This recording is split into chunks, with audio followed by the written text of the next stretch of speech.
চারদিকে উন্নয়নের ডামাডোল শুনি আমরা। সরকারের দিক থেকে সরকার পক্ষীয় সুশীলরা ক্রমাগত উন্নয়নের কথা শোনানো। উন্নয়ন তো হয়েছে, অথচ আমাদের চারপাশে প্রচুর তথ্য আসে যেগুলো প্রমাণ করে এই দেশে উন্নয়ন বলে কিছুই হয়নি। এসডিজি অ্যাকশন অ্যালায়েন্স বলে একটা প্রতিষ্ঠান গবেষণা করে বলছে 46% মানুষ চিকিৎসা ব্যয় মেটাতে হিমশিম খাচ্ছে। 46% মানুষ কোনো না কোনো অসুবিধার সম্মুখীন হচ্ছে। বাংলাদেশের জনগণ তাদের স্বাস্থ্য ব্যয়ের প্রায় 70% নিজেকেই সংস্থান করতে বাধ্য হয়।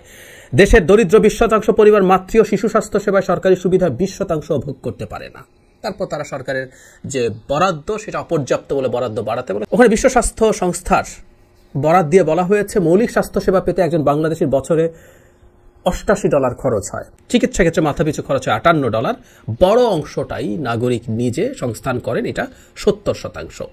আমাদের একটা জিনিস জানা থাকা দরকার, আউট অফ পকেট এক্সপেন্ডিচার বলে, মানে আপনার টোটাল যে খরচ হয় এটা 70-72ও দেখেছি আমি কোথাও, সেটা কত অংশ আপনার নিজকে খরচ করতে হয়।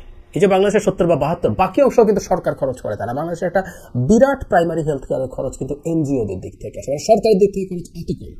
এবং বাংলাদেশ আউট অফ পকেট এক্সপেন্ডিচারের ক্ষেত্রে দক্ষিণ এশিয়ায় সবচেয়ে বেশি, মানে বাংলাদেশের দক্ষিণ এশিয়াতে বাংলাদেশের জনগণকেই নিজ পকেট থেকে সবচেয়ে বেশি খরচ করতে হয়। বাংলাদেশের স্বাস্থ্য, শিক্ষা এই খাতগুলোতে বরাদ্দ প্রতি বছর কমছে।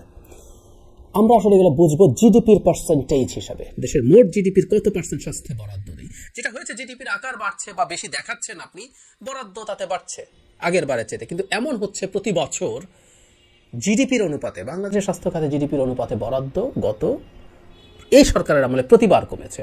1-এর নিচে, 0.95 এর নিচে, 0.9 এর নিচে, এখন 0.9 এর নিচে, 0.8788 এইরকম। মানে আপনি জিডিপির 1% স্বাস্থ্য খাতে বরাদ্দ করেন না।